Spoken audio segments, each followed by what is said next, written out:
what's your big why? I mean, where are you headed? What's the goal? Big goal, huh?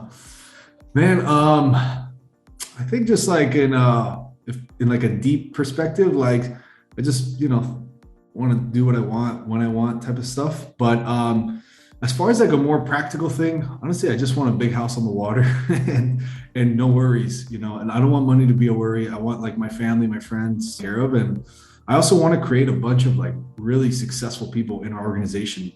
I don't know. That's basically where I'm going. I want to, I don't want money to be a worry. I want to just live how I want, and that's pretty much it.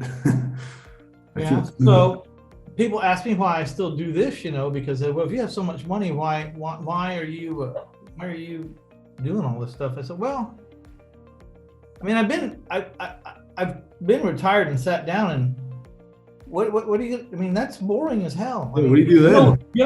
I don't play golf, but if you had to play golf every day, it's not fun. You know what I mean? Yeah, The reason why you like it was like you used to play on the weekends. It was a treat. So what I figured out was a couple of things. One was self-preservation. for sure. A guy with a lot of energy, with more money than he'll ever need, that has nothing but time on his hands, it's a very dangerous place. Yeah, We find what is it? A guy with a lot of money and all the time in the world on his hands and a lot of energy will find very aggressive demons. Not that I had any real problems, but I was smart enough to see real quick that this is a yeah, dangerous place. I need to get busy. The other thing was, so what do I want to do? Well, I don't need more money. Not to say that I don't want more money, right? right. But so it's like, how can we help some people? Which was to your point. You want some people to come along for the ride too, not just you. Which is very admirable, and I like that you think that way. So what I found is I needed the emotional reward, not as much the financial, but I needed the emotional reward to know that I was changing people's lives, and that change was probably going to be forever, and it was going to affect a lot of people. It was going to affect their kids, their wife, and maybe even some relatives around them or whatever. It was going to be really dramatic.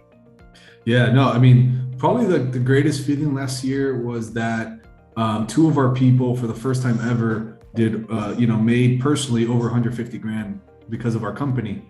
And like, I was like started shaking and everything. I was like, wow, that's so amazing. Like, I know it's not all the money in the world, but going from 30 to No, no, 40, no. What were they making before?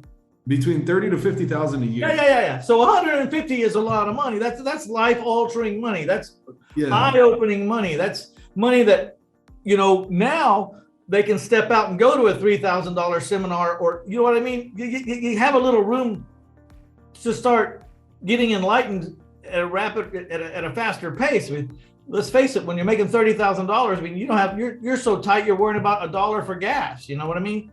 yeah. And, so I'm just really passionate about that. I mean, like, as far as like sellers and buyers, I want to help them the best I can, but maybe selfishly, I'm more passionate about my internal team, because I think the happier they are and the better we train them, the better they are, the better they're going to serve their clients, which is buyers and sellers. So I like to start from the inside out, and that really keeps me going. Like, if I can make a couple millionaires by the end of my career, like, I'll be thrilled. Oh, you're gonna make a lot more than that. Believe me, you're gonna make a lot more than that.